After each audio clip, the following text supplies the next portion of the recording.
Irmãos e irmãs, estamos no domingo, dia 31 de maio, falando de nossa mensagem da campanha de crescimento espiritual chamada Servos, ainda no acróstico formado com a letra V, pensando nesta manhã sobre visualizar pela fé um futuro glorioso e promissor. Começamos uma escalada pelo capítulo 11 do livro de Hebreus, que é um dos textos da palavra do Senhor que destaca a importância da fé na vida de muitos dos servos do Senhor e, por que não dizer, também em nossa vida. A base para uma vida significante e significativa é a fé. Fé em Deus, fé produtiva, fé que nos desafia a caminhar confiando e dependendo do Senhor. Fé é a única maneira de agradar a Deus. Como é que a gente pode agradá-lo? O verso 1 no livro de Hebreus, verso 6 em Hebreus 11 diz assim: sem fé é impossível agradar a Deus, pois quem dele se aproxima precisa crer que ele existe e que recompensa aqueles que o buscam. Fé é como um diamante que possui muitas faces. A minha vida e a sua vida, para manifestar um estilo que agrade ao Senhor, precisa de pontos exemplares que outros homens e mulheres de fé experimentaram em sua caminhada. Do verso 1 ao verso 3 de Hebreus capítulo 11, aprendemos que a fé que eu e você precisamos nos ajuda a aprender a crer mesmo quando nós não podemos ver. Fé é visualizar o futuro ainda no presente. Fé é crer e ver com antecedência. Fé é ter certeza do que a gente ainda não vê. Como seres humanos, nós temos a tendência de dizer, como Tomé um dia disse, eu só acredito vendo. Mas Deus nos diz que mudemos esse pensamento, pois algumas coisas você só verá se acreditar antes. Um arquiteto tem que visualizar uma obra antes de desenhar o seu projeto. Um artista plástico que cria uma escultura tem que visualizá-la antes em sua mente. Um atleta olímpico que quebra um recorde tem que enxergar essa realidade em cada um dos seus treinamentos.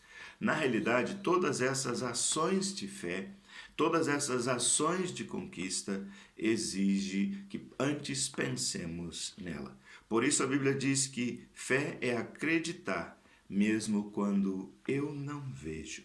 Fé transforma, sim, sonhos e visualizações em realidade. Para que nossas visualizações de fé se concretize, nós precisamos aprender a dar antes mesmo de que tenhamos o que oferecer. O verso 4 de Hebreus fala da doação de Abel. Fé e doação caminham juntos. O primeiro personagem que aparece no rol da fé é Abel. Observe que a revelação bíblica diz que Abel não fez nada de tão grande e de tão extraordinário.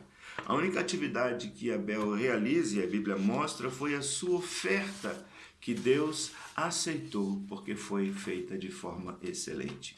Mas por que ele teve o seu nome relacionado na lista da fé como um exemplo? O importante não foi o quanto ele deu, nem mesmo o que ele deu, mas especificamente como ele deu. Pela fé dele, Deus agradou-se de sua oferta. E isso é muito sério, pois nos ensina que para Deus o mais importante é a atitude quando consagramos uma oferta. Nós precisamos entender que existe pelo menos 2 modos de consagrarmos ofertas ao Senhor. Podemos dar através da fé ou através do medo. Você pode ofertar através da razão ou da revelação da vontade de Deus. Quando eu dou pela razão e pego meu talão de cheque ou trago uma oferta em dinheiro, eu avalio primeiro o meu saldo na conta e depois eu separo um valor. Eu não preciso de fé para fazer isso. Até um ateu pode ofertar baseado nessa mecânica. Quando eu dou pela revelação, eu dobro os meus joelhos em oração, peço ao Senhor que me diga quanto devo ofertar. Nessa oração eu peço ao Pai que me diga a quantia que Ele espera que eu consagre para a sua obra. É assim, e assim damos com uma atitude positiva e alegre, como nos ensina 2 Coríntios 8, 2 e 3. Fé é dar, mesmo quando eu não tenho. Terceira coisa que eu observo aqui é que, para que as nossas visões de fé se concretizem, nós precisamos aprender a agradar a Deus, mesmo quando vivemos em um mundo corrompido pelo pecado. Os versos 5 e 6 nos ajudam a pensar, e Enoque é um personagem que se apresenta nestes versos. Enoque viveu uma vida curta se compararmos aos demais homens mencionados até aqui. Ele viveu 365 anos e andou com o Senhor. Sua notoriedade não se deu pela quantidade de anos que ele viveu, e sim pela qualidade de vida que ele revelou. Enoque revelou uma vida preservada e tomada por Deus para si mesmo. Enoque andou com Deus e por isso foi poupado, não precisou sofrer com a morte. É verdade, Enoque agradou ao Senhor e o Senhor também se agradou de Enoque. Enoque revelou uma vida exemplar, uma vida com piedade, com comunhão com o Senhor. Entre os judeus, esse homem é muito respeitado e tem sido homenageado como autoria até de alguns livros chamados apócrifos. O próprio Judas faz menção a um desses livros no Novo Testamento. É possível ser santo no mundo injusto? Não podemos usar a desculpa de que todo mundo faz assim ou assado para justificar os nossos erros. Deus nos chama para uma vida íntegra, para uma vida coerente com sua vontade. A igreja não deve ficar imitando os valores e as metodologias deste mundo.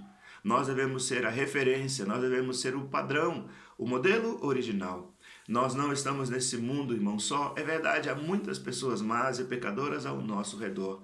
Mas Deus tem uma linhagem santa, a igreja de Jesus aqui na terra. Quando você foi aceito por Deus na família de nossa igreja, você ingressou num exército de santos para juntos com o Senhor marcharmos e vencermos contra a guerra do pecado. Andar com Deus é um desafio de vida. Esse deveria ser o meu desejo, o seu desejo, o nosso desejo.